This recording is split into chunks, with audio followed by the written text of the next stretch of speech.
తండ్రి అయిన దేవునికి కృతజ్ఞతాస్తుతులు. మరి అదే విధముగా కూడి ఉన్న సంగమునకు మన ప్రభువును రక్షకుడునైన యేసుక్రీస్తు నామమున వందనాలు తెలియజేస్తూ ఉన్నాం. అయితే మనము కొద్దిగా కాలం నుంచి యోషియా గ్రంథాన్ని చదువుతూ ఉన్నాం.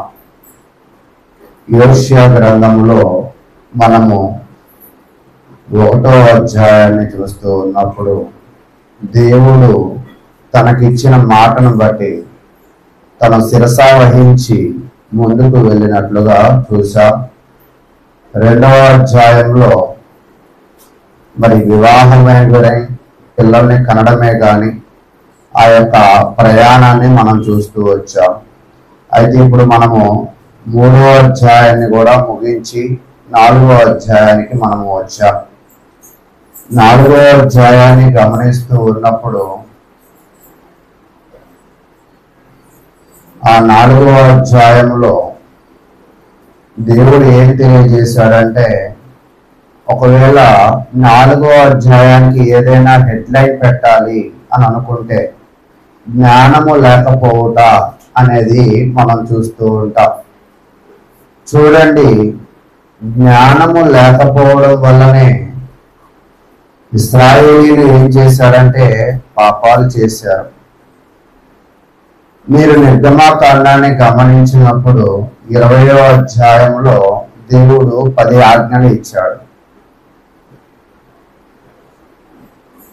కొన్ని దేవునిని ఎలా చూడాలి అనేది, కొన్ని మనిషి ఎలా బ్రతకాలి అనేది ఆ 10 ఆజ్ఞలను డివైడ్ చేసినప్పుడు దేవునిని ఎలా ఆరాధించాలి, మనిషి ఎలా జీవించాలి అంటే పాత నిబంధన నుంచి కొత్త నిబంధన దాకా బైబిల్ అంతా కూడా ఏం చెప్తుంది అంటే దేవునిని ఆరాధించాలి, మనిషి బతకాలి అనే విషయాలనే చాలా వివరంగా తెలియజేస్తూ ఉంది. అంటే మీకు ఎవరైనా కూడా బైబిల్ ఏం చెప్తుంది అని అడిగితే మీరు తెలియజేయాల్సిన విషయం ఏమిటి అంటే దేవునిని ఆరాధించడం నేర్పిస్తుంది, మనిషి బ్రతకడం నేర్పిస్తూ ఉంది అన్నమాట. కాబట్టి చాలా మంది కూడా మరి దేవునిని ఆరాధించకపోవడం వల్లనే ఏం చేస్తున్నారంటే పాపాలు చేస్తూ ఉన్నారు. అందుకే దేవుడు మొట్టమొదటి ఆజ్ఞ ఏం చెప్పాడంటే, నేను తప్ప వేరొక దేవుడు మీకు ఉండకూడదు. ఎందుకు ఆ మాట చెప్పాడు అనేది చూస్తూ ఉన్నప్పుడు, ఎప్పుడైనా కూడా ఫ్లైట్ తోలే వాళ్ళు ఉంటారు కదా, స్టీరింగ్ ఉంటుంది కదా, పోనీ 2 వీలర్ ఉంటుంది కదా, ఎంతమంది డ్రైవ్ చేస్తూ ఉంటారు దాన్ని? ఒక్కడే డ్రైవ్ చేస్తూ ఉంటారు. అయితే ఎంతమంది ప్యాసింజర్స్ ఉంటారు? బస్సే కానీ లారీయే కానీ అనేక మంది ప్యాసింజర్లు ఉంటారు. తోలేవాడు అసమర్థుడికి ఇవ్వాలా, సమర్థుడికి ఇవ్వాలా? ఒకవేళ అసమర్థుడికి ఇస్తే ఆ వెనక ఉన్న వాళ్ళు ఏమవ్వాలా? భయపడుతూనే తన జీవితాలను కొనసాగించారు. అంటే ఎవరైనా వారి యొక్క జీవితంలో ఎవరిని ముందుంచుకోవాలంటే సమర్థుణ్ణి ముందుంచుకో.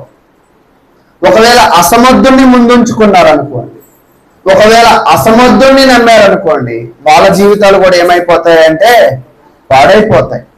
అందుకే దేవుడు కూడా ఏం చెప్తున్నాడంటే, నేను సమర్థవంతమైన దేవుణ్ణి, శక్తివంతుడైన దేవుణ్ణి, నా వంటి దేవుడు పైన ఆకాశం అందే గాని కింద భూమి అందే గాని భూమి కింద నేల అందే గాని లేడు. కాబట్టి మీరు అందరూ కూడా నన్ను నమ్ముకోండి. ఒకవేళ నన్ను నమ్ముకోకపోతే నష్టపోయేది ఎవరు అంటే నేనైతే కాదు, ఎవరు? మీరే అని తెలియజేశాడు. అయితే ఇక్కడ ఇశ్రాయేలు ప్రజలు చూస్తున్నప్పుడు దేవుణ్ణి నమ్మారా అంటే దేవునిని నమ్మలేదు. మరి ఎవరిని నమ్మారు? అన్య దేవతలను నమ్మారు. దేవుడు ఏదైతే కరాఖండిగా చెప్పాడో, తూచా తప్పకుండా చేయమన్నాడు, దానినే వీళ్ళు ఏం చేశారంటే విస్మరించారు. దానినే ఏం చేశారంటే జవదాటారు. దానివల్ల వీళ్ళు ఏమైపోయారంటే ఆ 4వ అధ్యాయంలో 2వ వచనంలో చెప్తూ ఉంది. మరలా చదువుకుందాం దాన్ని. 4వ అధ్యాయము 1వ వచనం నుంచి చూస్తున్నప్పుడు, ఇశ్రాయేలు వారులారా యెహోవా మాట ఆలకించుడి, సత్యమును కనికరమును దేవుని గూర్చిన జ్ఞానమును దేశమందు లేకపోవట చూచి. దేశమందు ఏమి లేదంట? యెహోవా యందు జ్ఞానము లేదు. యెహోవా యందు జ్ఞానము లేకపోవడం వల్ల వాళ్ళు ఎలా జీవించలేకపోతున్నారంటే సత్యముగా జీవించలేకపోతున్నారు. అంటే దేవుని వాక్యాన్ని మనము తెలుసుకోకపోతే, దేవుణ్ణి మనము తెలుసుకోకపోతే ఎలా జీవించాలో దిశానిర్దేశాలు మనకి అర్థం కాదు. అది ఈరోజు జనాలు ఎందుకు పాడైపోతున్నారు అంటే దేవుని జ్ఞానాన్ని మనము పెంచుకోకపోవడం వల్ల. కాబట్టి ప్రియులారా, మన అందరము కూడా మన జీవితాలు బాగుండాలి అంటే మనము దేవుని జ్ఞానాన్ని ఏం చేయాలంట? పెంచుకునే వారిగా ఉండాలని దేవుడి వాక్యం అయితే తెలియజేస్తుంది. కాబట్టి మీ అందరూ కూడా మీ జీవితాలు బాగుండాలని అనుకుంటున్నారా, బాగోకూడదని అనుకుంటున్నారా? చెప్పండి. ఒకవేళ ఎవరైతే వాళ్ళ జీవితాలు బాగుండాలి అని అనుకుంటారో వాళ్ళు ఏ జ్ఞానాన్ని పెంచుకోవాలంట? దేవుని జ్ఞానం. ఒకవేళ అది పెంచుకోని వాళ్ళ పరిస్థితి ఎలా ఉన్నదో చూడండి. యెహోవా దేశ నివాసులతో వ్యాజ్యమాడుతున్నారు. మీరు జ్ఞానాన్ని పెంచుకోలేదు, జ్ఞానము లేకపోవడం వల్ల మీరు మీ జీవితాలు సరిగా లేవు అని పోట్లాడుతున్నాడంట. ఎవరు? దేవుడు. దేవుడు మనుషులతో పోట్లాడుతున్నాడు. ఏమని? నువ్వు జ్ఞానం పెంచుకోలేదు, జ్ఞానం లేకపోవడం వల్ల వాక్యానుసారంగా నువ్వు జీవించలేకపోతూ ఉన్నావు, కాబట్టి దయచేసి నువ్వు జ్ఞానము పెంచుకో అనే పోట్లాట ఇక్కడ. అంటే ఎవరైతే దేవుని జ్ఞానాన్ని పెంచుకోరో వాళ్ళతో పోట్లాటకి ఎవరు దిగుతారంట? దేవుడే దిగుతారు. ఈరోజు మనుషులతో పోట్లాడికి దిగుతాం. అయితే మీ ఇంట్లో రాజు ఉందనో, మీ ఇంట్లో కత్తి ఉందనో, మీ ఇంట్లో ఏదో బలగమో ఉందని గొడవ దిగుతాం. కానీ దేవుడితో గొడవ దిగడానికి నీ దగ్గర ఉన్న సామర్థ్యం ఏముంది? దేవుడితో గొడవకు దిగగలమా? కాబట్టి జ్ఞానము మనము సంపాదించుకోకపోతే దేవుడే మనతో ఏం దిగుతాడంట? గొడవకు దిగుతాడు. దేవుడితో గొడవ పడడానికి మీరు సిద్ధంగా ఉన్నారా? దేవుడితో గొడవ పడాలి అని ఒకవేళ అనుకుంటే వాళ్ళ జీవితాలు ఎలా పాడైపోయాయంటే కింద చూడండి. వాళ్ళ పరిస్థితులు ఏమైపోయాయంటే అబద్ధ సాక్ష్యము పలుకుటయు, అబద్ధం ఆడుటయు. యోషియా గ్రంథము 4వ అధ్యాయం. హత్య చేయుటయు, దొంగిలించుటయు, వ్యభిచరించుటయు వాడు కావును. అలవాటైపోయింది. మీరు గమనించండి, ఇంతకు మీకు చెప్పే కదా 10 ఆజ్ఞలను 2 భాగాలు చేశాడు. 2 భాగాలు చేసినప్పుడు కింద భాగం ఎవరికి అనుకున్నారు? మనుషులు ఎలా బ్రతకాలో. పై భాగం ఎవరికి అనుకున్నారు? దేవుడిని ఎలా ఆరాధించాలో. దేవుడిని సరిగా ఆరాధించకపోవడం వల్ల కింద భాగం అంతా కూడా ఏమైపోయిందంట? పాడైపోయింది. కాబట్టి వీళ్ళ పరిస్థితి ఏమైపోయిందంటే 4 ఆజ్ఞలు తప్పారు. అబద్ధం ఆడారు, నరహత్య చేశారు, దొంగిలించారు, వ్యభిచరించారు. 4 ఆజ్ఞలు. కాబట్టి ప్రియులారా, దేవునిని ఆరాధించకపోతే మనం ఏమైపోతామంటే ఖచ్చితంగా పాపులమైపోతాం. ఈరోజు దేవుని ఆరాధనను మన అందరము నిర్లక్ష్యం చేస్తున్నాం. కానీ ప్రతి ఆదివారం రాకుండా ఒక గెస్ట్ రోల్గా ఎప్పుడో వస్తున్నాం. కానీ ఎందుకు దేవుడు ఆరాధించాలి అని తెలియజేశాడంటే నువ్వు పాపిష్టి జనముగా మారకూడదు అంటే దేవునిని ఖచ్చితంగా ఏం చేయాలంట? ఆరాధించాలి.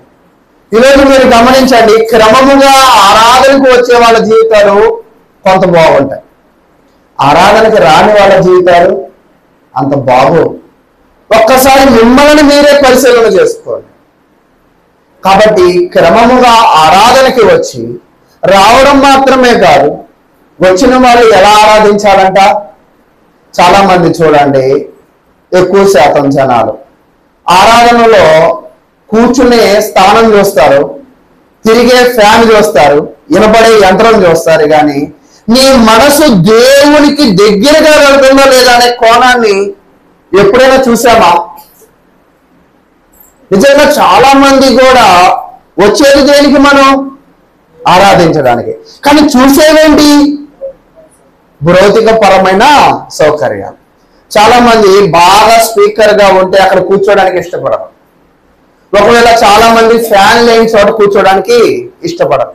అంటే ఎందుకు ఈ విషయాలు నేను చెప్తున్నాను అంటే, ఎవరినో నేను కించపరచడానికో ఎవరి మీదో బురద జల్లడానికో కాదు. నేను చెప్పేది ఎందుకంటే, మనము ఆరాధన స్థలానికి వచ్చాము అంటే పూర్తిగా మన మనసు ఎవరి మీద నిలపాలి అంటే దేవుని మీదే నిలపాలి. కొంతమంది చూడండి, వాక్యం చెప్పేటప్పుడు కన్ను రెప్ప కూడా ఆర్పకుండా చెప్తున్న వాళ్ళ శ్రోతల మాటలు, వక్తల మాటలు. శ్రోతలంటే వినేవాళ్ళు, వక్తలంటే చెప్పేవాళ్ళు. చాలా క్లియర్గా చూస్తూ ఉంటారు. చాలా క్లియర్గా చూడడం వల్ల చాలా క్లియర్గా వినగలుగుతారు. సైన్స్ కూడా ఒకటి చెప్తుంది అన్నమాట. ఎప్పుడైతే వెన్ను నిటారుగా ఉండిద్దో, ఎప్పుడైతే దృష్టి కేంద్రీకృతం అయిద్దో అప్పుడు మాటలు బాగా వెళ్తాయంట. కాబట్టి ప్రియులారా, మనము వచ్చిన తరువాత మన దృష్టి దేవుని మీద నిలపాలి అంటే పాడే పాట మీద దృష్టి పెట్టాలి, వినే వాక్యము మీద దృష్టి పెట్టాలి, చేసే ప్రార్థన మీద దృష్టి పెట్టాలి. ఎప్పుడైతే మనము దృష్టి నిలపలేని స్థితిలో ఉంటున్నామో అప్పుడు మనకి మనమే మార్కులు వేసుకోవాలి. ఎక్కడున్నామని? దేవుని జ్ఞానంలో మనము లేవు. కాబట్టి ప్రియులారా, మీ అందరూ కూడా ఒక్కసారి ఆరాధనకి స్థలానికి వచ్చేటప్పుడు ఎలా వస్తున్నారో చూసుకోండి. అయితే ఈ 1 నుంచి మరి కొన్ని వచనాలు ఏం చెప్పాయంటే, 4వ అధ్యాయం 1 నుంచి 3 వచనాలు ఇశ్రాయేలీయులు చేసే పాపాల గురించి వివరించారు. అయితే అది మొన్నే మనము చదువుకున్నాం. ఇశ్రాయేలు ప్రజలు పాపాలు చేశారు కదా, వీళ్ళు పాపాలు చేయకుండా చూసుకోవాల్సిన బాధ్యత, పరిహారార్థంగా చెల్లించాల్సిన బాధ్యత ఎవరిది అంటే యాజకులది. ఇది 4వ వచనం నుంచి 10వ వచనం దాకా చూస్తాం. 1 నుంచి 3 దాకా ఏం చూసామంట? ఇశ్రాయేలు చేసిన పాపాలు చూసాం. 4వ వచనం నుంచి 10వ వచనం దాకా ఏం చూసామంట? యాజకులు వాళ్ళని సరిచేయడం లేదు. ఈరోజు మీరు చూడండి, గొర్రెల కాపర్లు, మేకల కాపర్లు, లేదా స్కూల్లో టీచర్లు ఉంటారు కదా, పిల్లలు యథావిధిగా అల్లరి చేస్తూ ఉంటే బోర్డు మీద రాసుకుంటూ వెళ్ళిపోతారా? ముందు వాళ్ళని ఏం చేయాలా? పిన్ డ్రాప్ సైలెంట్ చేయాలి. నిజమైన టీచర్ ఎప్పుడైనా పాఠం చెప్పడం కాదు ముఖ్యం, ఆ పాఠము ఆ ప్రజలకు అర్థవంతంగా చెప్పడం అనేది ముఖ్యం. అంటే అక్కడ ఉన్న తరగతిని ముందు ఏం చేయాలి? ఆ టీచరు సైలెంట్ చేయాలి. ఒకవేళ మనము సైలెంట్ చేయకుండా పాఠాలు చెబితే ఆ పాఠాలు ఎంత మట్టుకు వినే వాళ్ళకి అర్థమవుతాయి. అందుకే ఎప్పుడు స్థానిక సంఘాల్లో ఆరాధన జరిగే స్థలాలు ఎలా ఉండాలి అంటే ఒక పిన్ డ్రాప్ సైలెంట్ వాతావరణాన్ని మనమే క్రియేట్ చేసుకోవాలి. అది కేవలం సేవకుడు క్రియేట్ చేయబడదు, కేవలం ఒకళ్ళు అనుకుంటే క్రియేట్ చేయబడదు. అందరూ కూడా ఏం చేయాలంట? ఆ వాతావరణాన్ని క్రియేట్ చేసుకోవాలి. ఆ క్రియేట్ చేయబడినప్పుడు చెప్పబడుతున్న వక్త యొక్క మాటలు స్పష్టంగా మీకు అర్థమవుతాయి. దేవునిని ఆరాధించడంలో మీరు నిమగ్నము అవుతారు. మీరు ఎప్పుడైనా ఇక్కడ ఉన్న వాళ్ళు మెడిటేషన్ క్లాసులకు వెళ్ళారా? ఆ మెడిటేషన్ క్లాసెస్ కి వెళ్తున్నప్పుడు వాళ్ళు ఏం చేస్తారంటే అసలు సూది పడేస్తే శబ్దం వచ్చింది, సూది.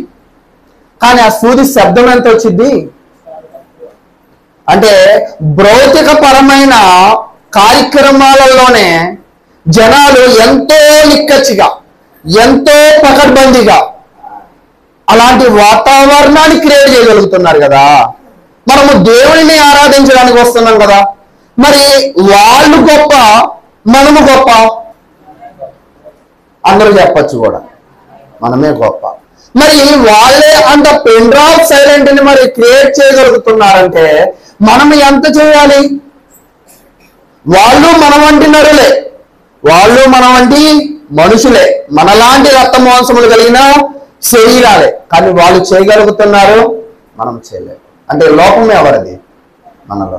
కాబట్టి అందుకే ఇశ్రాయేలు ప్రజలను దేవుడు ఏమన్నాడంటే, ఇశ్రాయేలు ప్రజలు తప్పు చేశారు, వాళ్ళు తప్పు చేస్తూ ఉంటే యాజకుడు కూడా ఏం చేశాడంట?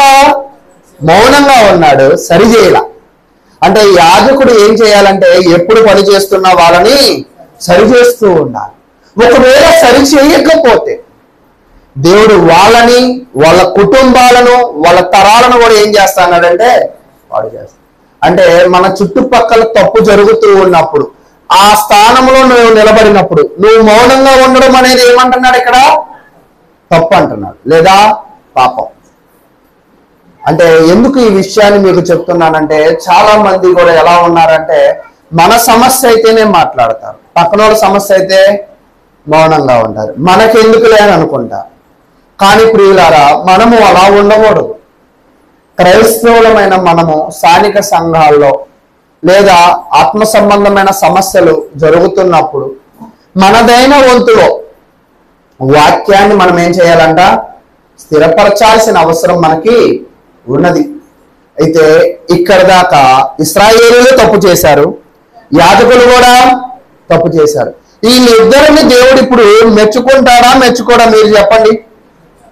మెచ్చుకోడు. అయితే ఇప్పుడు 11వ వచనానికి వచ్చేద్దాం. ఇదంతా కూడా పోయిన వారం తెలియజేసిన విషయాలను మరలా ఒక్కసారి నెమరు వేసుకున్నాం. ఇప్పుడు 4వ అధ్యాయం 11వ వచనాన్ని ప్రారంభిద్దాం. వ్యభిచార క్రియలు చేయుట చేతను, ద్రాక్షారసము పానము చేయుట చేతను, మద్యపానము చేతను వారి మతి చెడి. ఇక్కడ మీరు గమనించినప్పుడు ఇశ్రాయేలు ప్రజల పరిస్థితి ఏమైపోయిందంటే, వాళ్ళు వ్యభిచారులు అయిపోయారు, వాళ్ళు ద్రాక్ష రసములకు బానిసలైపోయారు. ఈరోజు అప్పుడు ప్రజలే కాదు, ఇప్పుడు ప్రజలు కూడా అలాగే ఉన్నారు.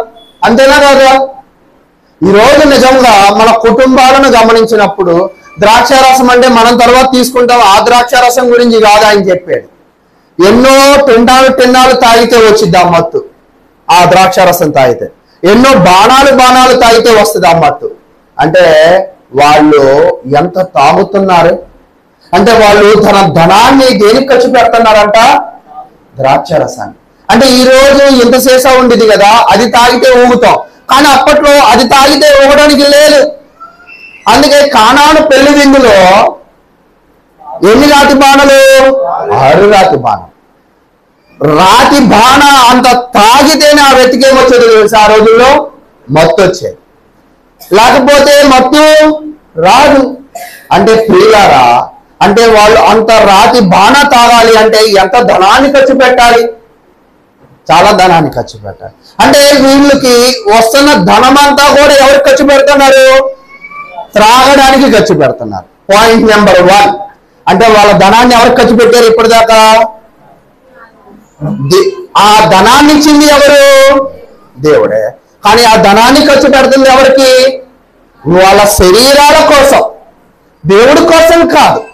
అందుకే 2వ అధ్యాయం 3వ అధ్యాయంలో ఏమంటారంటే, మీరు బలులు అర్పిస్తూ ఉన్నారు, అది నాకు కాదు వ్యర్థమైన వాటికి అర్పిస్తూ ఉన్నారే అని చెప్తూ ఉన్నారు. అంతేనా? అంటే ఈరోజు మీకు వస్తున్న, దేవుడిస్తున్న మీ కష్ట ఫలితాన్ని మీరు ఏదో రాయా రప్ప చేసో, లేదా దేవుడి దయ వల్ల ప్రభుత్వం ద్వారా వస్తున్న ధనమో, ఏ రకంగా వచ్చిన ధనాన్నైనా కూడా ఈరోజు మన అందరము కూడా దేవునికి ఖర్చు పెట్టడానికి ఇష్టపడుతున్నామా, లేదా మన వ్యక్తిగతమైన సౌకర్యాలకు ఉపయోగిస్తున్నామా అనేది ఒక్కసారి మనము పరిశీలన చేసుకోవాలి. అయితే చాలా మంది అంటారు, మేము ఖర్చు పెడుతున్నామండి అని అంటారు. ఎలా ఖర్చు పెడతారు? దేవుడికి 100 రూపాయలు ఖర్చు పెడితే జీతం అంతా కూడా ఎవరికి ఖర్చు పెడతారు? ఇప్పుడు వీళ్ళిద్దరిలో ఎవరికి ప్రాధాన్యత ఇచ్చినట్టు మీరు? ఒకవేళ మీకు 2 పిల్లలు ఉన్నారు, ఒక పిల్లోడిని ఇంగ్లీష్ మీడియం జాయిన్ చేశారు, ఒక పిల్లోడిని తెలుగు మీడియం జాయిన్ చేశారు. ఇప్పుడు మీకు ఎవరంటే ఇష్టం అంటే మీరు ఎవరు చెప్తారు? పేరు చెప్పండి. భలే చెప్పారే అందరు దీనికైతే. అంటే ఎవరికైనా అర్థమైపోతుంది కదా ఏమని, ఇంగ్లీష్ మీడియం జాయిన్ చేసిన పిల్లలంటేనే మనకి ఇష్టమని. ఈరోజు మనము కూడా మనకిస్తున్న ధనము దేవునికి ఖర్చు పెట్టడం చాలా తక్కువగా ఖర్చు పెడుతున్నాం. మన భౌతిక పరమైన అవసరాలకి మాత్రం చాలా ఎక్కువ ఖర్చు పెడుతున్నామే. అంటే ఇప్పుడు మనం ఎవరిని ప్రేమిస్తున్నట్టు? మన శరీరాన్ని. అంటే ఇశ్రాయేలీలకి మనకి సంబంధం ఉందంటారా ఈ విషయంలో? అంటే వాళ్ళు ద్రాక్షారసము తాగి వాళ్ళ శరీరాలను ప్రేమించుకున్నారు. ఈరోజు వాళ్ళ ధనాన్ని వాళ్ళ శరీరాలకు ఖర్చు పెట్టుకుని దేవునికి దూరం అయ్యారు. ఈరోజు కూడా మనము దేవునికి ఎందుకు దూరం అవుతున్నాము అంటే మన కోసము మనము ఎక్కువ ప్రాధాన్యత ఇస్తూ దేవుని కార్యక్రమాలకి తక్కువ ప్రాధాన్యత. ఈరోజు మీరు చూడండి, నోరు నొప్పి వచ్చేటట్టు చాలా విషయాలు చెప్తూ ఉంటాం. చెప్పినోడు చెప్పినట్టే ఉంటే పరిస్థితులు ఎప్పటికీ కూడా మారవు. బియ్యం తండి అన్న, నిజంగా మీరు తెచ్చే బియ్యం వారంలో 1 కిలో ఉంటుందా? మీరు అందరూ చెప్పచ్చు. రోజుకో 2 గుప్పుల్లో 3 గుప్పుల్లో, కొంతమంది తండ్రి యొక్క గుప్పు, కుమారుడు యొక్క గుప్పు, పరిశుద్ధాత్మ గుప్పు అంటారు. నువ్వు ఏదో ఒక గుప్పు తీయి దేవుని పేరట. దేవుని తలుచుకుంటూ ఆ బియ్యాన్ని తీస్తున్నావు అంటే ఈ బియ్యాన్ని నువ్వు దేవుడా నువ్వు నాకు ఇచ్చావు అనే కృతజ్ఞతా భావాన్ని తెలియజేసినాడు. అలాగా దేవుణ్ణి తలుచుకుంటారని మిమ్మల్ని బియ్యం తీయమంటున్నాం, అంతే తప్ప ఆ బియ్యము ద్వారా ఎవరినో ఉద్ధరించడానికి. అంటే దేవుణ్ణి తలుచుకునే ఒక ప్రోగ్రామ్ ఇది, అంతేనా? అయితే 3 గుప్పులు 3 అరచేతులు, దీంట్లో మీరు ఎవరిదైనా 1/4 కిలో చేయుందా? పోనీ 200 గ్రాములు 100 గ్రాములు చేయని ఉందా? 100 గ్రాములు చేయబడిద్దా? మీరు గమనించండి, కాటా దగ్గరికి వెళ్ళి మీరు 100 గ్రాములు కూడా వేయలేరు ఒక గుప్పిడితో. మీరు 3 గుప్పులు కలిగితే ఇది 100 గ్రాములు, లేకపోతే అవదు. రోజుకు 100 గ్రాముల ప్రకారం 7 రోజులు తీస్తే ఎన్ని కిలోలు అయిపోయిద్దండి? 1/2 కేజీ పైన అవుతుంది, అంతేనా? ఒకవేళ నెలంతా తీస్తే 3 కేజీలు అయ్యి 3 కేజీలు, కేజీ మనం తినేది ఒక 60 రూపాయలు బియ్యం అనుకుందాం మాట ఉజ్జాయింపుగా. 3 ఆరులు ఎంత? 180 రూపాయలు, అంతేనా? అంటే దేవుణ్ణి తలుచుకుంటూ 180 రూపాయలు నువ్వు తీయలేకపోతున్నావు. ఇక్కడ తీయలేకపోవడం కాదు, తీయడము అనేది బద్ధకం. తీయాలని ఉండిద్ది మీకు కూడా. ఇప్పుడు నేను చెప్తానా, ఇంటికి వెళ్ళి తీస్తారు మీరు కూడా. ఈ రోజు చేస్తారు, ఈ వారం తెచ్చేస్తారు, రేపు వారం నాకు తెలిసి ఆ డబ్బా మేము నిండిపోయింది. ఎందుకని? ఈ వారం చెప్పాగా. అంటే ప్రతిసారి మిమ్మల్ని ఏం చేస్తూ ఉండాలంట? మీరే చెప్పండి. పురికొల్ప. యాజకుడి పని ఏంటంట? తన ప్రజలను పురికొల్పడమే పని. అదేంటి పద్దాక చెప్పాలంటే? అవును, పద్దాక చెప్పాల్సింది. చెప్తే నువ్వు అలుగుతావు, చెప్పకపోతే ఆయన అలుగుతాడు. ఇక్కడ ఈ పని ఎలాంటిదంటే కత్తి మీద సామె. తిడితే తిట్టించుకోవాలి, గోతులు తీస్తే గోతులు తీయించుకోవాలి, ఉమ్మేస్తే ఉమ్మేయించుకోవాలి, నవ్వితే ఏడవాలి. ఏది చేసినా ఎలా ఉండాలంట? వధించే వాడి దగ్గర కోడే గొర్రె పిల్ల ఎలా ఉంటది? సేవకుడు కూడా ఎలా ఉండాలో తెలుసా? మౌనంగానే ఉండాలి. ఎంత కోపం వచ్చినా ఏం చేయాలంట? తట్టుకోవాల్సిందే. ఏదో అప్పుడప్పుడు బ్లాస్ట్ అవుతాం తప్ప ప్రతిసారి బ్లాస్ట్ అవ్వడానికి మాకు అవకాశం. ఒకవేళ కోపపడితే చచ్చిపోతాం అని దేవుడు వాక్యం చెప్పాడు. మోషే కోపపడ్డాడు, తన జీవితం ఏమైపోయింది? చచ్చిపోయాడు, అంతే. అంటే ఇక్కడ నేను ఎందుకు ఈ విషయాలు పిన్ పాయింటెడ్ గా మరలా మీకు చెప్తున్నానంటే, యాజకుడు తన పనిని తను ఖచ్చితంగా చెయ్యాలి. ప్రజలు కూడా తన పని ఏమిటంటే తన కష్ట ఫలితాన్ని ఎవరికి అప్పగించాలంట? దేవునికి అప్పచెప్పాలి. దేవునికి ఎలా అప్పచెప్తారు? యాజకుడికి ఇవ్వడమే, దేవునికి ఇవ్వడం. ఇక్కడ దాకా బాగుంది. ద్రాక్షారసం గురించి ఇప్పటిదాకా మనం ధ్యానించాం. తర్వాత వాళ్ళు ఏం చేశారు? వ్యభిచరించారు. అంటే ఇప్పటిదాకా వీళ్ళ కష్టాన్ని ధనంగా మార్చి ఆ ధనాన్ని వృధా చేశారు, అంతేనా? ఇప్పుడు వీళ్ళ శరీరాలను ఇచ్చింది ఎవరు? దేవుడు. ఈ శరీరాలను ఎవరి కోసం ఉపయోగిస్తున్నారంట? దేవుడిచ్చిన ధనాన్ని దేవుని కోసం ఉపయోగించాలా? దేవుడిచ్చిన శరీరాలను కూడా ఎవరి కోసం ఉపయోగిస్తున్నారంట? నిజంగా చూడండి, మీ మనస్సాక్షులతో మీరే మాట్లాడుకోండి, మీరు కష్టపడండి. చూడండి, ఒక విఎంసి పని దగ్గర నుంచి మీరు చేసే గొప్ప పనులు ఏవో ఉంటాయి కదా, గొప్ప పని దాకా ప్రతి కష్టము 8 గంటలు మినిమం, అంతేనా? ప్రతి డ్యూటీ ఎంతసేపు? 8 అవర్స్ డ్యూటీ అని అంటూనే ఉంటారు, కానీ 8 గంటల కన్నా ఎక్కువ డ్యూటీ చేయించుకుంటారు. ఈ 8 గంటల కంటే ఎక్కువ డ్యూటీ చేసేది దేనిని పోషించుకోవడానికి? ఈ శరీరం. అంతేనా? ఈ శరీరాన్ని దేనికోసం ఉపయోగిస్తున్నాము? మరలా పెద్ద వేదాంతాలు మాట్లాడతాం. ఈ జానడ పొట్ట కోసమేనండి అంటారు. ఎంత జానడ పొట్ట? ఇంత జానడే. మళ్ళా కొలత కూడా చెప్తాం. ఈ జానడ పొట్ట కోసమే ఎన్ని గంటల డ్యూటీ? 8. అసలు ఈ జానడ పొట్టని పోషించేవాడు ఇంకోడు ఉన్నాడు. ఆయనే ఎవరంటే దేవుడు. అదే మరి ఆయన కోసం ఎంత కష్టపడతాను? ఎంతో కష్టపడి వస్తారు పాపం. చూడండి, పాపం ఎంతో దూరాభారాల నుంచి వస్తారు, కష్టపడి వస్తారు, ఇక్కడికి వచ్చి నిద్రపోతారు. పాపం వాళ్ళు అనలేమాయే. ఎందుకంటే కష్టపడి వస్తారు, కష్టపడి పనులు చేసుకుంటారు. అందుకే దేవుడు ఆరాధన స్థలంలో ఏం చెప్పాడంటే కీర్తనల ముందు పాడమన్నాడు. కీర్తనలు పాడితే మన నిద్ర ఏమైపోద్ది? మనం ఏం పాడమాయే. ఏంటంటే చదువు రాదంటాం, చదువు వచ్చిన వాళ్ళు పాఠ పుస్తకాలు తానంటారు. ఇదేది కాకపోతే ఆ నిద్రపోదు. ఇప్పుడు మాకేం పని లేక కాదు 3 స్పీకర్లు 3 మైకులు పెట్టేది. మీ అందరినీ కూడా మీరు చూడండి, ఊరికి నేను చెప్పను, మీరు చూడండి. ఇంతకు ముందు పెళ్లిళ్ళలో ఏం వాయించేవాళ్ళు? సరే మీరు నేనైతే క్రిస్టియన్ పెళ్లి చేసుకున్నా, మీ ఇళ్ళలో ఎవరో ఒకరు హిందూ పెళ్లిళ్ళు చేసుకున్న వాళ్ళు ఉంటారు. పెళ్లిలో ఏం వాయించేవాళ్ళు? నిద్రపోకండి రా బాబు, లేట్ అయినా కూడా అని చెప్పడానికి ఆ డప్పు. నిజం ఏంటంటే తెలుసా? డప్పులు ఎవరు పెట్టుకుంటారు? అర్ధరాత్రి పెళ్లిళ్ళు ఎవరు చేసుకుంటారో వాళ్ళందరూ డప్పులు పెట్టుకున్నారు. ఇప్పుడు ఈ డప్పుల వల్ల ఏమొచ్చాయి చెప్పండి? మొహమాటం ఎందుకు? మరలా డీజేలు వచ్చాయి. ఈ డీజేలు వస్తే ఆ పెళ్లి కొడుకుతో పాటు ఆ చుట్టుపక్కల కూడా నిద్రపోవడానికి లేదు. అంటే ఈ సౌండ్ ఎక్విప్మెంట్ అనేది ఎందుకు పెట్టుకుంటాం? నిద్రపోకుండా కాన్సన్ట్రేట్ చేయడానికి. ఎవరి మీద? జరిగే పని మీద. ఈరోజు ఈ స్టాండ్లే కానీ ఈ మైకులే కానీ నాకు డబ్బులు ఎక్కువ ఉంది కాదు. మీరు నిద్రపోకుండా ఉండడానికి, మీకు స్పష్టంగా నా మాట అర్థం కావడానికి, నేను చిన్నగా చెప్పినా పెద్దగా వినపడడానికి, మీ మనసులోకి ఇవి లోతుగా వెళ్ళడానికి ఈ విషయాలు ఇవి ఉంటూ ఉన్నాం. అర్థమైందా? అంటే ఎందుకు ఈ విషయాలను మీకు మరలా తెలియజేస్తున్నాము అంటే, మనము ఈ శరీరాలను దేనికోసం ఉపయోగించాలంటే దేవుని సన్నిధానంలో కూర్చోడానికి ఉపయోగించాలి, దేవుని పని చేయడానికి ఉపయోగించాలి, దేవుని కోసం ఉపయోగించాలి. కానీ ఈరోజు మనము దేవుడు ఏదైతే చెప్పాడో దానికి ఖచ్చితమైన వ్యతిరేక దశలో ఉపయోగిస్తూ ఉన్నాం. చూడండి, నోరుని అనేకమైన చెడు మాటలు పలకడానికి, అనేకమైన ఊసులు చెప్పడానికి, అనేకమైన చెడ్డ మాటలు పలకడానికి రగిలిపోతూ ఉంటాం. అంతేనా? నిన్న కూడా నాకు కోపం వచ్చింది. ప్రేమ నా కోపాన్ని నిన్న చూస్తుంటాడు. రగిలిపోయాను నిన్న. కారు ఎక్కిన దగ్గర నుంచి కారు దిగేదాకా ఏసీ వేసుకున్న కారులో వేడి పుట్టిచ్చేసా. అంటే కోపం వచ్చేసింది అనమాట. అంటే ఎందుకు ఈ విషయాన్ని చెప్తున్నా అంటే ఈ అంతరాత్మకు కోపం వస్తే వాతావరణాన్ని వేడి చేసావు కదా. ఇదే అంతరాత్మకు భక్తి కలిగితే కోపము ఎంత ప్రభావితము చేసిందో భక్తి కూడా ఏం చేసింది అంతే ప్రభావితం. అంటే ఈ శరీరాలను మనం ఎందుకు ఉపయోగించాలంటే మన చుట్టుపక్కల ఉన్న ప్రజలను భక్తిలో నడిపించడానికి, అంతేగాని ఈ శరీరాలతో వ్యభిచరించడానికో మీకు ఇచ్చిన ధనముతో వ్యర్థమైన ఖర్చులు పెట్టడానికో మీరు ఉపయోగించడం కాదు.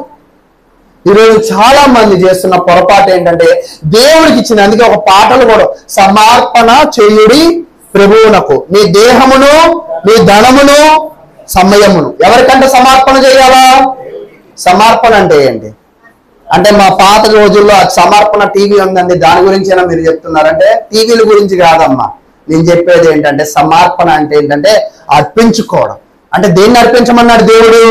నీ శరీరాన్ని అర్పించమన్నాడు, నువ్వు కష్టపడిన కష్ట ఫలితాన్ని అర్పించమన్నాడు. అందుకే పరిశీలన చెప్తాడు, జీలకర్రలో సోంపులో 10వ వంతులో నువ్వు బాగానే ఉన్నావు కానీ ప్రప్రదమైన విషయాలు నువ్వేమైపోయావంట. అంటే ఒక విశ్వాసి, ఒక భక్తుడు ఎలాగ ఉండాలంటే అన్నిటినీ బ్యాలెన్స్ చేసుకుంటూ అంటే ఆరాధించాలి, వాక్యానుసారంగా నడవాలి అని దేవుడి వాక్యం అయితే తెలియజేస్తుంది. తర్వాత చదవండి 11వ వచనం తర్వాత చదవండి. కర్ర యొద్ద విచారణ చేయుదురు, తమ చేతి కర్ర వారికి సంగతి తెలియజేయుడు. వ్యభిచార మనసు వారి త్రోవ తప్పింపగా వారు తమ దేవుని విసర్జించి చాలు.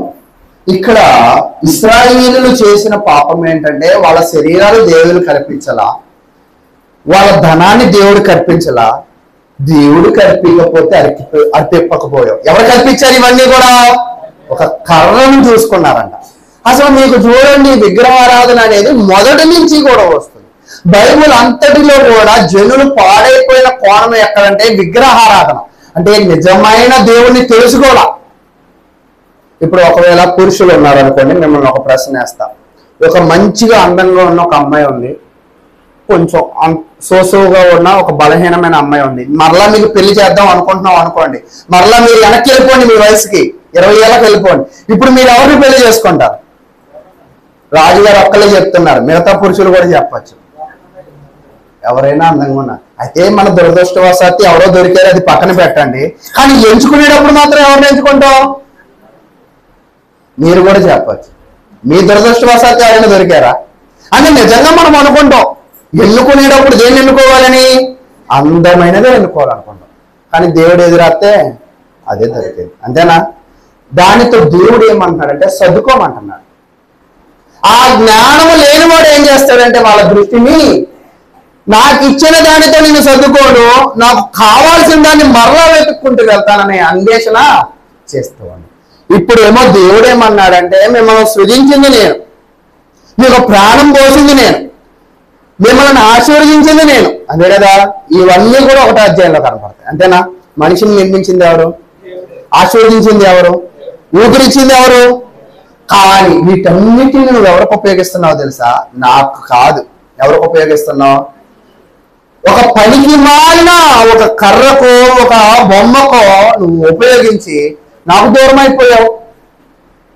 అంటే జనులందరినీ దేవుడు మొట్టమొదటి నుంచి అసహించుకుంటున్న ఒక కార్యక్రమం ఏమిటంటే దేవుణ్ణి తెలుసుకోకపోవడం. ఎవరైతే దేవుణ్ణి తెలుసుకోరో, ఎవరైతే దేవుని జ్ఞానాన్ని పొందరో వాళ్ళు ఖచ్చితంగా ఏమైపోతారంట? పాడైపోతారు.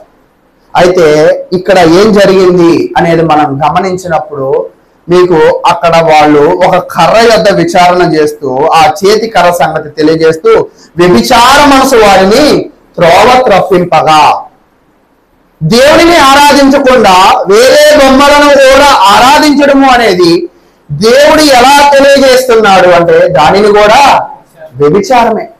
అంటే నిజమైన దేవుణ్ణి తెలుసుకోకపోవడము కూడా ఏమిటంట? వ్యభిచారమే.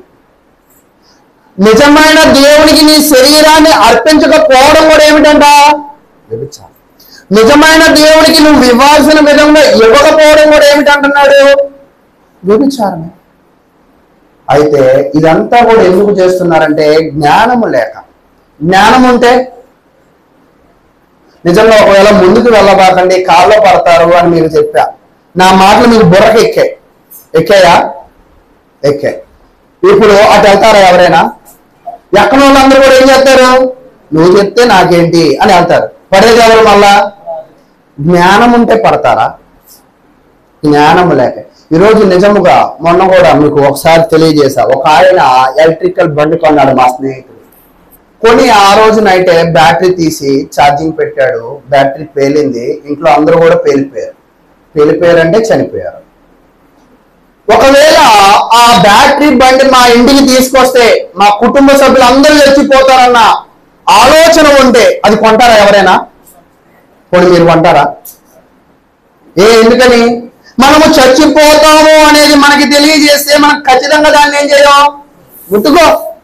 ఈరోజు దేవుడిని నువ్వు తెలుసుకోకపోతే నువ్వు చచ్చిపోతావు అని ఆదికాండం 3వ అధ్యాయంలోనే వివరంగా తెలియజేశాడు.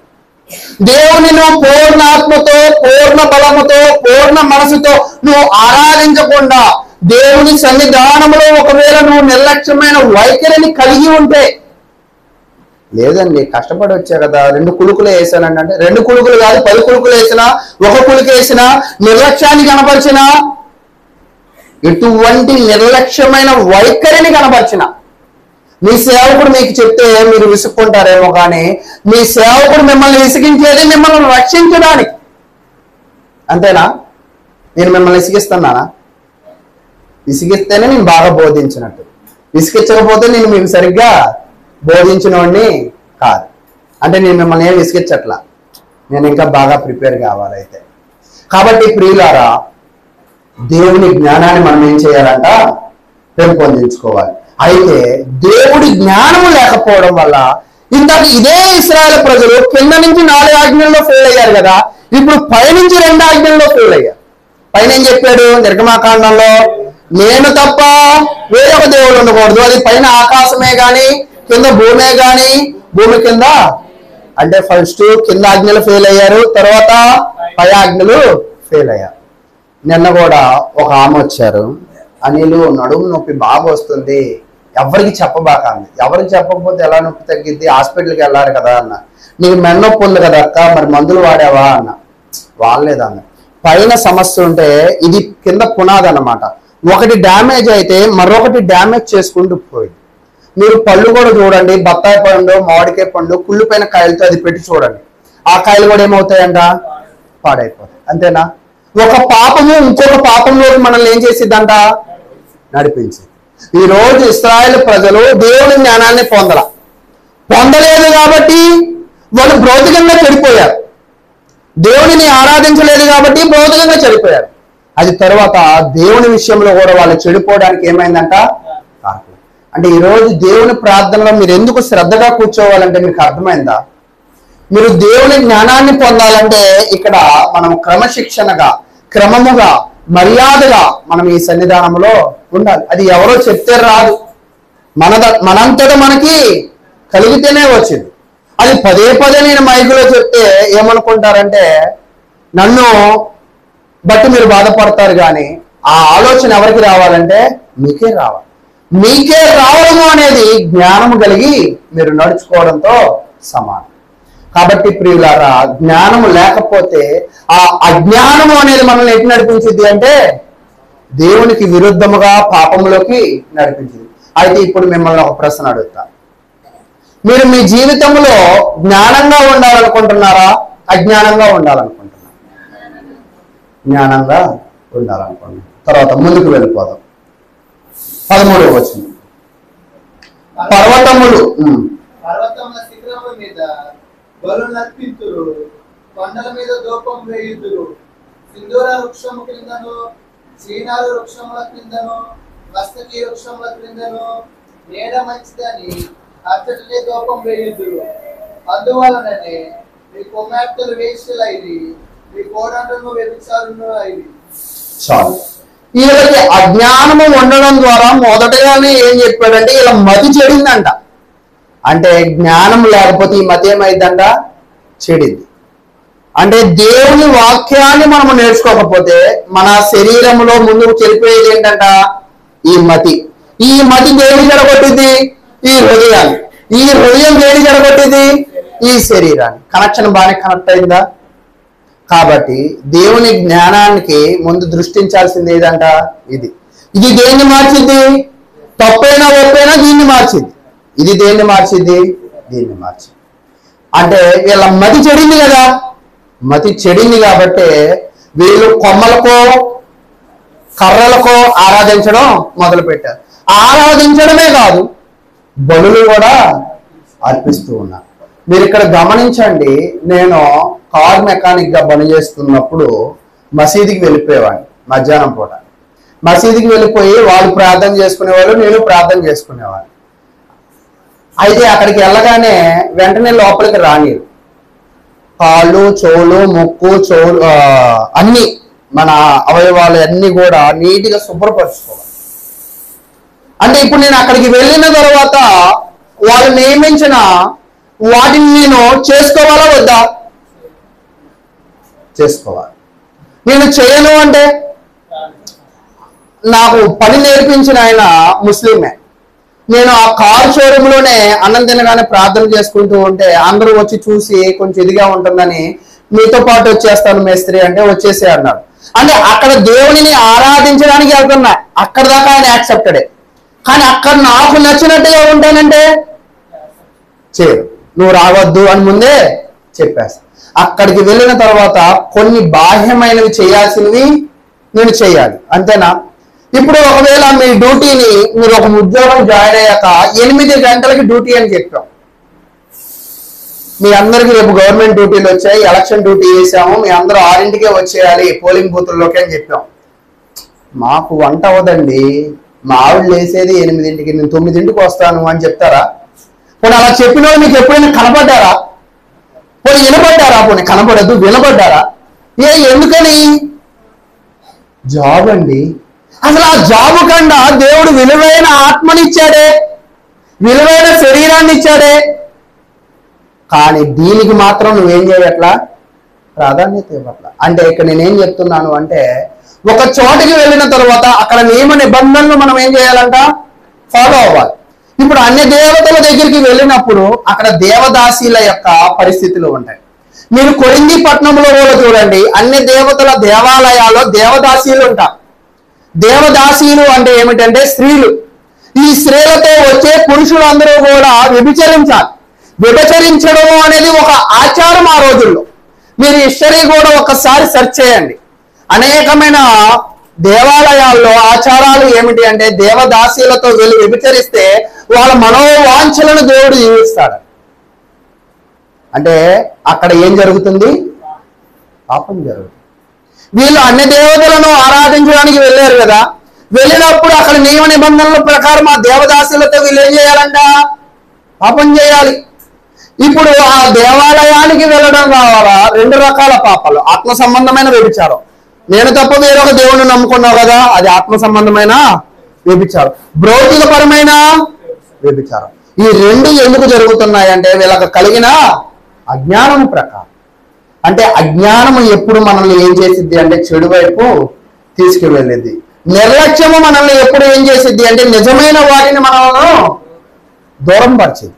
నిర్లక్ష్యం అంటే దేవుని కార్యక్రమాలను జ్ఞానంగా ఉండాలి. ఈరోజు చాలా మంది దేవుడి కార్యక్రమాలు చేస్తారు, ఏదో ఒకలాగా చేసేద్దాం, మనకి నచ్చినట్లుగా చేద్దాం అనుకుంటారు. కాదు, ఒక కార్యక్రమము మనం చేస్తున్నాము అంటే అనేకులకు ఉపయోగంగా ఉండాలి, అనేకులకు అర్థవంతంగా ఉండాలి, అనేకులు రక్షింపబడే విధముగా ఉండాలి. అంతేనా? ఈరోజు నిజంగా చూడండి, ఒక మీకే మళ్ళా పెళ్లి చేద్దాం, మరలా పెళ్లికే వచ్చేద్దాం. ఇప్పుడు మీ పెళ్లి కార్డు మీద మీరు ఏం చేస్తారు? నాకే పెళ్లి అనుకోండి, మరలా సిద్ధాబతుల అనిల్ అనేసి ఫలానా కుటుంబము, ఫలానా ఊరు, ఫలానా ఫలానా ఫలానా అనే ప్రతీదీ కూడా కార్డు మీద ఏం చేస్తామంట? వేస్తాం. అంతేనా? వేయకుండా అనిల్ పెళ్లి రండి అని చెప్పాను నేను. ఇప్పుడు ఈ కార్డు ఇచ్చినోడు ఎవరు తెక్కలోడు అని ఏమంటారు మీరు? అంటే పూర్తి డీటెయిల్ ఈ కార్డు మీద లేకపోతే ఏమంటారు మీరు? తెక్కలోడు అంటారు. వేయకపోతే. అసలు పూర్తిగా డీటెయిల్ ఇచ్చాక పెళ్లి అనిల్ విజయవాడోడు, పెళ్లి విజయవాడే అనుకుని మా ఇంటి ముందు నిలబడ్డారు మీరు. ఆ రోజు పంతులు కనపట్ల, పాస్టర్ కనపట్ల, పెళ్లి కూతురు కనపట్ల.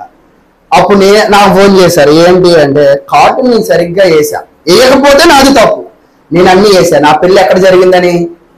రాజాములో జరిగింది. నువ్వు విజయవాడలో ఉంటే వెళ్ళిపోగలుగుతాను ఎవరిది? మీది. అంటే కార్డు వేయకపోతే తప్పు ఎవరిది? నాది. వేసిన తర్వాత సరిగ్గా చదవకపోతే తప్పు ఎవరిది? అర్థమైందా మీకు? అంటే దేవుని గ్రంథము పూర్తిగా మనకి ఇవ్వబడింది, దేవుడు తప్పేమీ లేదు. దీన్ని పూర్తిగా చదవకపోతే తప్పెవరిది? దీని నుంచి జ్ఞానము సంపాదించకపోతే తప్పెవరిది? దీని నుంచి మనము మతి పెంచుకోవాలా, మతి చెరుపుకోవాలా?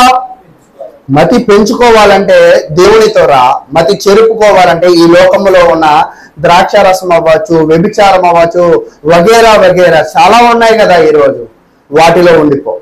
అది నిన్నేం చేసిద్దంట? మతి చెడిపి దేవునికి నిన్ను దూరం చేసి. అంటే ఈ లోకము ఎప్పుడు కూడా మనల్ని ఎవరికి దూరం చేసిద్దని మనం అర్థం చేసుకోవాలి? దేవుడికి. అందుకే దేవుడి వాక్యం చెప్పిద్దంట, దేవుని జ్ఞానము లేకపోతే మనలో అసూయ వచ్చింది. ఈరోజు కయ్యూల విషయం కూడా, తమ్ముడు బలి తీసుకున్నాడని కయ్యూలు నష్టపడ్డాడు, అసూయపడ్డాడు. అసూయపడ్డం వల్ల నష్టపోయింది ఎవరు? ఈరోజు చాలా మంది స్థానిక సంఘాల్లో కూడా అసూయపడే వాళ్ళు ఉంటారు, స్థానిక సంఘాల్లో కూడా కోపపడే వాళ్ళు ఉంటారు, స్థానిక సంఘాల్లో కూడా మెప్పులు కోరుకునే వాళ్ళు ఉంటారు. అంటే ఇవన్నీ ఎందుకు కోరుకుంటున్నాం మనం? జ్ఞానం వలన, జ్ఞానం లేకపోవడం వలన? జ్ఞానం లేదు. కాబట్టి స్థానిక సంఘం ద్వారా మనం ఏం పొందుకోవాలంటే జ్ఞానాన్ని తప్ప ఘనతలో వగేరా వగేరా వాటిలో అంటే చాలా మంది ఏమనుకుంటారంటే ఇక్కడ కూర్చుంటేనే ఘనత అంటే ఇక్కడ కూర్చుంటే ఏం ఘనత కాదు, అక్కడ కూర్చుంటేనే ఘనత అంటే అక్కడ కూర్చున్న ఘనత ఏం కాదు, ఇక్కడ నిలబడితేనే ఘనత అంటే ఇక్కడ నిలబడ్డా కూడా ఘనత ఎప్పుడంటే దాసుడుగా ఉన్నప్పుడు. దాసుడు ఎవరికి దాసుడు? దేవుడికి. దేవుడు మిమ్మల్ని ఎప్పుడు గణపరుస్తాడంటే దేవునికి దాసుడు. దేవునికి దాసుడు ఎప్పుడు అవుతావంటే దేవుని జ్ఞానమును పొందినప్పుడు. ఇప్పుడు ఇక్కడ ఇశ్రాయేలు ప్రజలందరూ కూడా దేనికి దాసులైపోయారు? దేవునికి దాసులైపోయారా లేదా విగ్రహాలకు దాసులైపోయారా? మీరు చెప్పండి. విగ్రహాలకి దాసులైపోయారు. అయితే మీరు విగ్రహాలకు దాసులైపోయారు కాబట్టి మిమ్మల్ని బట్టి అంటే ఇప్పుడు వ్యభిచారం చేసేది ఎవరో ఎక్కువ శాతం పురుషుల సంఖ్య స్త్రీల సంఖ్య తీసుకుందాం. ఎక్కువ చేసేది ఎవరంటే పురుషులే, అంతేనా? అంటే ఇక్కడ మాట్లాడేది ఎవరితో? పురుషులు. మీరు పాపం చేస్తున్నారు కదా, కుటుంబాన్ని నడిపించాల్సిన మీరే, జ్ఞానముగా ఉండాల్సిన మీరే తప్పు త్రోవలో వెళ్తున్నారు కదా. మీ కూతుర్లు, మీ కోడళ్ళు, మీ భార్యలు కూడా ఏమైపోతారంటే వ్యభిచారంలో అయిపోతారు. ఎందుకో తెలుసా? నువ్వు అదే మాట వేసావుగా, నువ్వు ఏ బాట వేసావో నీ కుటుంబం ఏం చేసిద్దంట ఆ బాటే నడిచింది. అంటే ఈరోజు జాగ్రత్త, మనము ఏ బాట వేస్తున్నామో జ్ఞానంగా ఉంటే మన బిడ్డలు కూడా ఎలా వెళ్తారు? మనం అజ్ఞానంగా వెళ్తే వాళ్ళు కూడా ఏం చేస్తారు?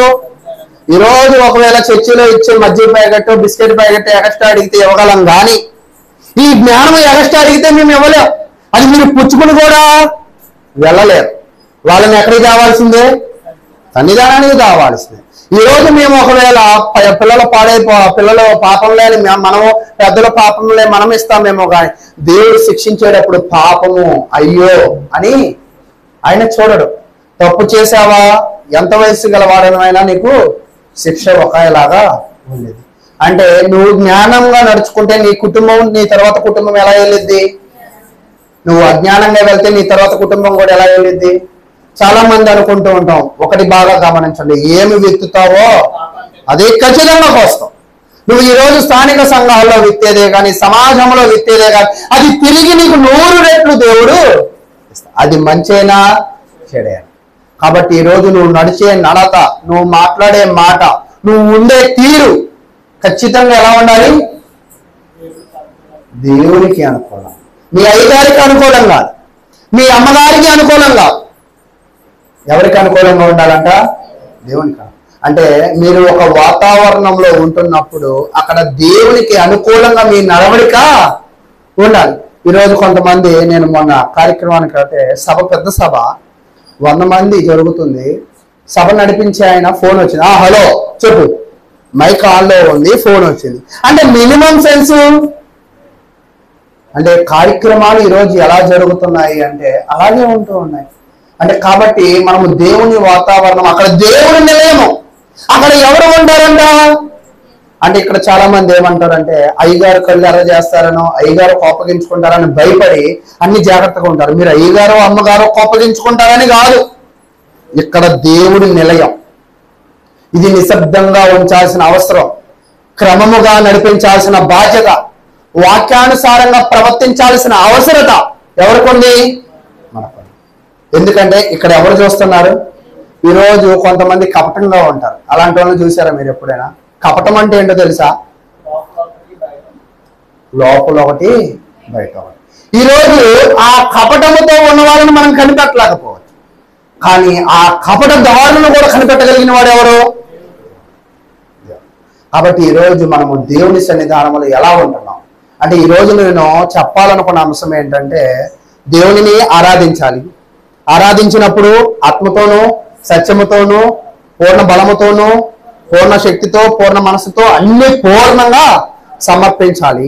అక్కడ మనము ఒక మంచి ఆత్మీయత కలిగిన వాతావరణాన్ని క్రియేట్ చేయగలగాలి.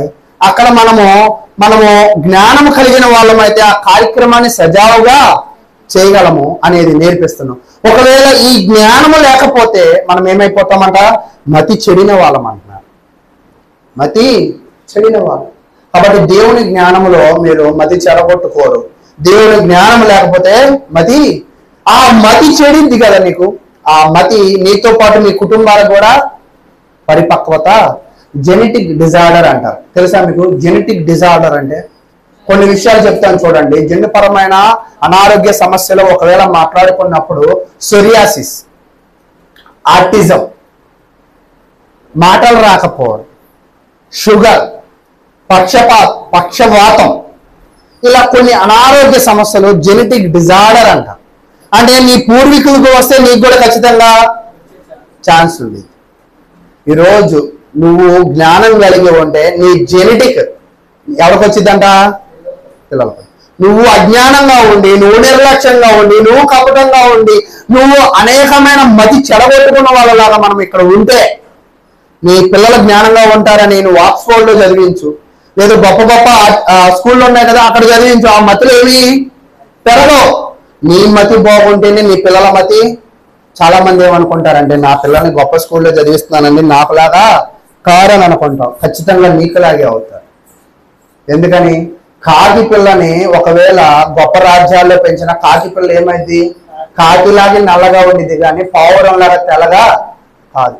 అంతేనా? అది పావురంగా మారాలంటే మళ్ళీ ఎవరికి పుట్టాలా? పావురానికి పుట్టాలి. అందుకే యేసు ఒక విషయాన్ని చెప్తాడు, నికోదేము అడిగినప్పుడు క్రొత్తగా జన్మించాలి. ఈరోజు నీ పాత జీవితము పాత పడిపోయింది, అది చెడబట్టింది, అది దేవుడికి విరుద్ధమైన దశలో ఉంది. నువ్వు మరలా నీ జీవితాన్ని కొత్తగా స్టార్ట్ చేయాలంటే దేవునిలో జ్ఞానాన్ని పెంచుకొని నువ్వు అక్కడ జీవించాలి, అక్కడ మరలా బ్రతకాలి. నువ్వు బ్రతకకుండా నేను చర్చికి నీ క్రమంగా వెళ్ళకపోయినా పర్వాలా, నేను నీతిగా ఉంటున్నా, నా జీతమే తీసుకుంటున్నా, అన్యాయంగా నేను ఎక్కడ సొమ్ము ఆశించట్లా, నా కళ్ళ ముందు 2000 రూపాయలు నోటు పడిపోయినా నేను తీసుకోవట్లా, ఎందుకంటే 2000 నోటు బ్యాన్ చేశారు కాబట్టి, ఈ మాటలన్నీ కూడా నీకు దేవుని రాజ్యంలోకి నడిపించలేవు. దేవుని రాజ్యంలోకి నడిపించేది ఏంటో తెలుసా? బాప్తిసం. అంటే నువ్వు మరలా ఏం చేయాలంట? కొత్తగా జన్మించాల్సిందే. నువ్వు కొత్తగా జన్మించాలంటే జ్ఞానము సంపాదించుకో. ఈరోజు చాలా మంది ఎందుకు బాప్తిసం తీసుకోలేకపోతున్నారంటే దేవుని జ్ఞానంలో పరిపక్వత అవ్వలేకపోతున్నారు. అయితే ఈరోజు ఒకవేళ మీరు గమనించండి, ఒక పిచ్చోడు ఉన్నాడు, 2000 నోట్లు ఇంత కట్ట తెచ్చాం, ఒకడు 500 కట్ట ఇంత కట్ట తెచ్చాం, ఒకడు 10 కట్టలు ఇంత కట్ట తెచ్చాం. ఆ 3 కట్టలు మీ కళ్ళ ముందు ఉన్నాయనుకోండి, మీరు ఏ కట్ట ఎంచుకుంటారు? నేనే అడుగుతాను, మరలా మీరు కంగారు పడదు. 2000 కట్టలు ఎత్తే వాళ్ళందరూ చేతులు ఎత్తండి. 2000 కట్టలు ఎవరికి కావాలో వాళ్ళు చేతులు ఎత్తండి. చేతులు ఎత్తండి. ఇవ్వలేకపోవచ్చులేండి, సాదృశ్యంగా ఎత్తండి. పోనీ ఎవరికి వద్దా?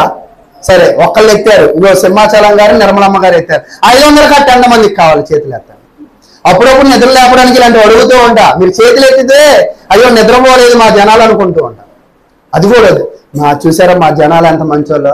రేపు పలహారాలు కూడా మేము అందుకే ఆపేస్తున్నాం. ఎందుకని? స్త్రీల కూడికలో మేము పలహారం క్యాన్సిల్ చేస్తున్నాం. ఎందుకనుకున్నారు? మా వాళ్ళు ఎవరో డబ్బుల మీద ఆశపడట్లా, పలహారం మీద కూడా వద్దంటున్నారు. అంతేనా? కాబట్టి వాటిని కూడా మేము బ్యాన్ చేసి, అయితే నేనైతే 500 కట్టకి చేయెత్తుతా. 2000 కట్ట బ్యాండ్ అయిపోయింది, దాన్ని ఎలాగో పనికిరావు. 10 నోట్ల కట్ట ఎన్ని కట్టలు పెట్టినా కూడా 500తో సమానం కాదు. కాబట్టి మనం ఏ కట్ట పట్టుకుంటాం? జ్ఞానం ఉంటే పట్టుకుంటాం. జ్ఞానం లేనివాడు 10 ఏళ్ల క్రితం నిద్రపోయి, మీకు ఇంగ్లీష్లో ఒక పాఠం ఉంటుంది, ఒక వ్యక్తి పడుకుని 100 ఏళ్ల తర్వాత నిద్ర లెగుస్తాడు. ఒకవేళ నాతో పాటు తరహా విద్యార్థులు ఎవరైనా ఉంటే వాళ్ళకి తెలుస్తుంది అన్నమాట. ఇంగ్లీష్లో ఒక పోయట్రీ, 100 ఏళ్ళ తర్వాత ఏంటి బళ్ళు తిరుగుతున్నాయి, మా ఎద్దులేవి, మా గుర్రాలు, అరే బాబా అవన్నీ అయిపోయారా, ఇప్పుడు సైకిళ్ళు వచ్చాయి, మోటార్లు వచ్చాయి, కాదు కాదు నా ఎద్దే కావాలంటాడు. అరే కాదురా బాబు దానికంటే కాదండి నాకు గుర్రమే కాదు. అరే పిచ్చోడా అన్నాడు. ఇంకా చివరికి ఏమన్నాడు? పిచ్చోడా. అంటే ఎందుకు? 100 ఏళ్ళు అతను ఏమైపోయాడు? నిద్రపోయాడు. ఈరోజు క్రైస్తవ్యంలో కూడా మీరు నిద్రపోతే మీకు నిజమేంటో అబద్ధమేంటో తెలియదు. ఆడు నిద్రపోయాడు కాబట్టి 2000 కట్టలు చెల్లలేదు అని ఆ జ్ఞానం వాడికి లేదు కాబట్టి ఆడు దేనికి ఎత్తుతాడు? 2000కి ఎత్తుతాడు. యువతలోడు ఏం చేస్తాడు? 500కి 10 రూపాయలకి విలువ తెలియదు కాబట్టి 10 రూపాయల కట్ట తీసుకున్నాడు. కానీ నువ్వే కట్ట తీసుకోవాలి? చూడండి, మనం ఒక ఎరుబోగుల పని ఒకటి చేస్తాం, దాన్ని చెప్పేసి నేను ముగిచ్చేస్తా. చిన్నపిల్లలు జ్ఞానం కలిగి ఉంటారా, జ్ఞానం లేకుండా ఉంటారా? మీరు చెప్పండి. మరలా అడుగుతున్నా, అందరూ శ్రద్ధగా విని చెప్పాలి. చిన్నపిల్లలు పరిపక్వతమైన జ్ఞానాన్ని కలిగి ఉంటారా, కలిగి ఉండరా? నేను చిన్నప్పుడు 2 ఏళ్ళు పెట్టుకునేవాడిని, అయితే కుడి చేతికి కాదు ఎడం చేతికి. చాలా మంది నన్ను కంట్రోల్ చేశారు. నేను 7వ తరగతి వచ్చేదాకా ఈ 2 ఏళ్ళు నా నోట్లోనే ఉండేవి. ఒకవేళ మీరు నన్ను చూడాలంటే ఆ ఫోటోల్లో కూడా అవే పెట్టుకుని ఉన్నా. అర్థమైందా? ఇది జ్ఞానం ఉండి పెట్టుకున్నానా, జ్ఞానం లేక పెట్టుకున్నానా? అంటే చిన్నప్పుడు నాకు జ్ఞానం ఉందా లేదా? ఇప్పుడు ఉందంటారా? పెట్టుకోవట్లేదు కాబట్టి. అంతేనా? సరే, చిన్నప్పుడు అన్నప్రాసం చేస్తారు, చేసిన వాళ్ళు అందరూ ఉన్నారా? అన్నప్రాసం రోజు కళ్ళ ముందు ఏం పెడతారు? కత్తి, బైబిలు, డబ్బు, బంగారం, ఇంకేం పెడతారో నాకు తెలియదు. మళ్ళా మనం ఎవరు? క్రైస్తవులం. పెట్టేవన్నీ ఏంటి? భౌతికమైన. దాన్ని భౌతికమనే కాదులేండి, బైబిల్ కూడా పెడుతున్నాగా అని అంటాం. మళ్ళీ బైబిల్ పట్టుకో, బైబిల్ పట్టుకో. బైబిల్ పట్టుకోవాలంటే బైబిల్ ఒకటే పెట్టు. బైబిల్ పట్టుకోవాలంటే బైబిల్ ఒకటే పెట్టు, మిగతా ఎందుకు పెట్టడం? సరే, పాయింట్ నెంబర్ 1. పాయింట్ నెంబర్ 2, అసలు చిన్నప్పుడు వాళ్ళకి ఎంత జ్ఞానం ఉంటుందని నేను జాతకం చెప్పించుకున్నానండి. మీ దగ్గర ముసుగులో గుద్దులాటేందుకు, పచ్చబొట్టు పొడిపించుకోవడానికి వెళ్ళి జాతకం చెప్పించుకున్నా. ఆడు 10 పొగడతలు పొగిడాడు. నీకు వినాయక చవితి తర్వాత నీ దశ తిరిగిపోయింది, నువ్వు నెంబర్ 1గా చదువుతావు అన్నాడు. చదవడం మానేసా 10th. ఓత కొట్టుడు కొట్టారు టీచర్లు. నాతో పాటు చదివిన వాళ్ళు ఇక్కడే ఉంటారు, వాళ్ళు కనపడితే నాకు సిగ్గేసింది. నా పాట కట్టాలని ఎక్కడ చెప్తారా అని, అందుకే నేను వాళ్ళతో మాట్లాడినా. అయితే కరెక్ట్గా డిసెంబర్లో ఫోన్ చేశారు, నువ్వు రాకపోతే టీసీ ఇచ్చేస్తాం, నువ్వు రా అని చెప్పారు. వెళ్ళా, నీకు అటెండెన్స్ సరిపోలా, నువ్వు ఇప్పటి నుంచి రెగ్యులర్గా స్కూల్కి వస్తే నువ్వు హాల్ టికెట్ ఇస్తా, రాకపోతే హాల్ టికెట్ ఇవ్వమని చెప్పారు. అంతేనా? ఇప్పుడు ఆయన ఏం చెప్పాడు? వినాయక చవితి గడిచింది, దసరా గడిచింది, సంక్రాంతి గడిచింది, నా బ్రతుకు మాత్రం ఆగిపోయింది. ఏంట్రా అంటే దాన్ని నమ్మా. ఈరోజు నిజంగా అన్నప్రాసన రోజు బైబిల్ పట్టుకున్న భక్తులు పెద్దోళ్ళకి కూడా భక్తులుగానే ఉన్నారా? ఆ అన్నప్రాసన రోజు కత్తి పట్టుకున్నాడు, మర్డర్ చేసేవాడు అయ్యాడా? నిజంగా ఇవన్నీ మన సంతృప్తి కోసం కానీ, పట్టుకున్నంత మాత్రాన మనము పట్టుకోవాల్సింది ఎప్పుడు అంటే బాల్య దశ ప్రారంభమైనప్పుడు. కాబట్టి ప్రియులారా, మీ కుటుంబాల్లో మీరు అన్నప్రాసన రోజు పట్టుకోవడానికి ఎంత కష్టపడతారో మన సహోదరులు కూడా చూశారు. దేవుడి దయ వల్ల నా పెళ్ళి అయిన తర్వాత అలా అలాంటి కార్యక్రమం చేశారు. నా పెళ్లి కాకముందు అలాంటి కార్యక్రమం చేస్తే మా అమ్మ నాన్న కూడా, మా ఆవిడ కూడా అలాగే చేయమన్నారు అనుకోండి, మనం ఎక్కడ అప్పు చేస్తాం? ఆయనకంటే డీజేలో తెలిసిన వాళ్ళు ఉన్నారు, 1,00,000 రూపాయలు 25,000 పెట్టారు, మనకి పెడతారా? అంటే ఎందుకు ఈ విషయాలు నేను చెప్తున్నాను అంటే, మనం చాలా విషయాలు ఇతరులను చూసి పెట్టుకుంటాం. కానీ ఈరోజు జ్ఞానము అంటే ఏమిటి అంటే, బాల్యములో మన బిడ్డలకు మనం ఏం నేర్పించడం? దేవుని వాక్యం. జ్ఞానము అంటే ఏమిటి అంటే, నువ్వు దేవుని సరైన విధముగా నమ్ముకోవడం. జ్ఞానము అంటే ఏమిటి అంటే, నువ్వు దేవుని సరైన విధముగా ఆరాధించడం. జ్ఞానము అంటే ఏమిటి అంటే, దేవుని వాక్యాన్ని సరైన విధముగా తూచా తప్పకుండా నువ్వు నడవడం అనే విషయాలను ఇప్పటిదాకా మనం ధ్యానించాం. వీటిలో ఎవరికైనా సందేహాలు ఉంటే, పొరపాటున నేను అటో ఇటో మాట్లాడినట్లయితే, నన్ను వ్యతిరేకంగా నన్ను అడిగినట్లయితే మరిన్ని వివరణ నేను తెలియజేస్తాను. కాబట్టి